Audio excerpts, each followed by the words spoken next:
8 வருஷமா மனு கொடுக்குறேன், ஒரு ரெஸ்பான்ஸும் இல்ல.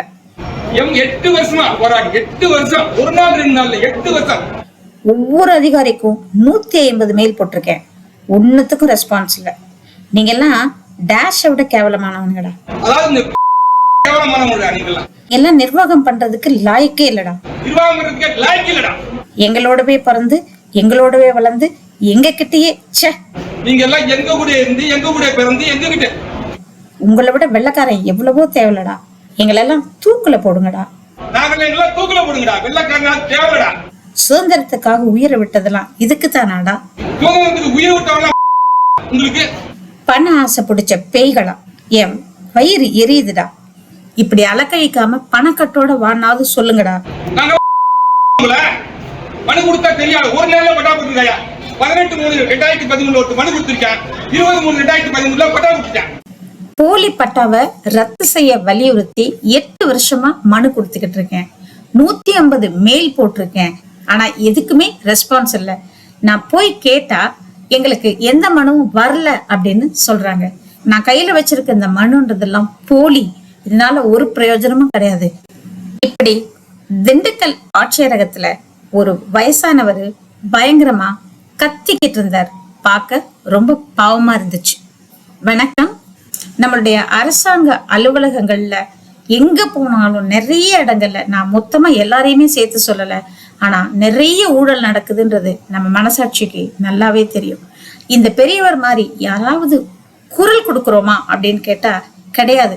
நமக்கு எதுக்கடா வம்பு, லஞ்சம் கேட்டா எதையோ ஒண்ணு நமக்கு காரியம் ஆகணும் அப்படின்னு சொல்லி அந்த பணத்தை கொடுத்து நம்ம வேலையை முடிச்சுக்கிறதுக்கு தான் பாக்குறோமே தவிர, நேர்மையா இந்த முதியவரை போல நின்னு சத்தம் போட்டு அவருமே 8 வருஷம் எடுத்துக்கிட்டு இருக்காரு. அது ஒரு எக்ஸ்ட்ரீமுக்கு போய் அதோட சேச்சுரேஷன் லெவலுக்கு வந்ததுக்கு அப்புறம் தான் அவரு இப்படி மனசு தாங்காம கத்திக்கிட்டு இருக்காரு. நம்ம பக்கத்து நாடான சைனா நம்மள மாதிரியே பெரிய பாப்புலேஷன் கொண்ட ஒரு நாடு. ரொம்ப குறுகிய காலத்துல மிகப்பெரிய வளர்ச்சி அவங்க அடைஞ்சதுக்கு என்ன காரணமா இருக்க முடியும்? ஒரு 50 வருஷ காலத்துக்குள்ள அவங்க அடைஞ்சிருக்கிற உயரம் நம்மளால கற்பனை கூட பண்ண முடியாதுன்ற அளவுக்கு அவங்க வளர்ச்சி அடைஞ்சிருக்காங்க. அப்படி அவங்க வளர்ச்சி அடைஞ்சதுக்கு டெக்னாலஜியோ, அங்க இருக்கக்கூடிய உள்நாட்டு உற்பத்தி துறையோட அபரிமிதமான வளர்ச்சியோ, இல்ல எப்படின்னு சொல்லப்படக்கூடிய ஃபாரின் டைரக்ட் இன்வெஸ்ட்மெண்ட்ஸ் அளவுக்கு அதிகமா அவங்க கிடைக்கிறதுனாலயோ, இல்ல அங்க இருக்கக்கூடிய அரசாட்சி முறையோ நிச்சயமா முதல் காரணமா இருக்கவே முடியாது. அதுக்கு முதன்மையான ரொம்ப முக்கியமான காரணம் என்ன அப்படின்னு கேட்டா, சைனால லஞ்சம் கிடையாது. ஒருவேளை லஞ்சம் வாங்கினதாக கண்டுபிடிக்கப்பட்டா மிக கொடூரமான கடுமையான தண்டனைகள் அங்க கொடுக்கப்படுது.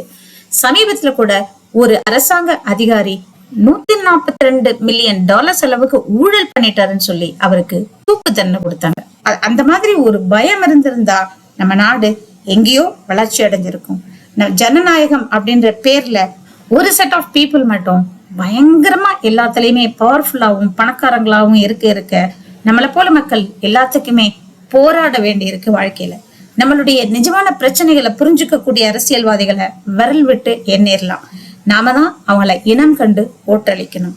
இப்போ இந்த பெரியவர் பேசினதும் சங்கர் இயக்கின இந்தியன் 1 படத்துல மனோரமா தான் வயிற்றுல அடிச்சுக்கிட்டு கத்தி கதறி அழுவாங்களே, அதுக்கும் எந்த வித்தியாசமுமே இல்லை. சங்கர் அன்னைக்கு உள்ள ரியாலிட்டிய சொல்லி இருந்தாரு.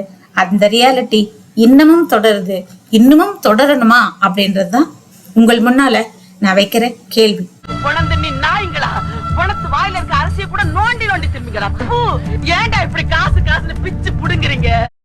மனசுக்கு ரொம்ப கஷ்டமா இருக்குங்க. நாம சம்பாதிக்கிற ஒவ்வொரு ரூபாய்க்கும் வரி கட்டிக்கிட்டு இருக்கோம். நம்ம வாங்குற ஒவ்வொரு பொருளுக்கும் வரி கட்டிக்கிட்டு இருக்கோம். இந்த அரசாங்கமும் அரசாங்க அதிகாரிகளும் நம்மளோட வரி பணத்துலதான் சர்வைவ் ஆகுதுன்றத நாம முதல்ல புரிஞ்சுக்கணும். இது நம்மளுடைய உரிமை. லஞ்சம் வாங்காம எல்லாரும் இருக்கணும் அப்படின்றதுக்காக எல்லாருமே குரல் கொடுக்கணும்.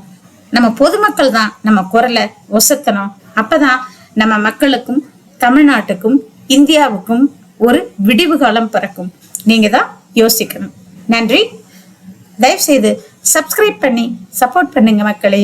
அடுத்த வீடியோல வேறொரு டாபிக்ல சந்திக்கலாம்.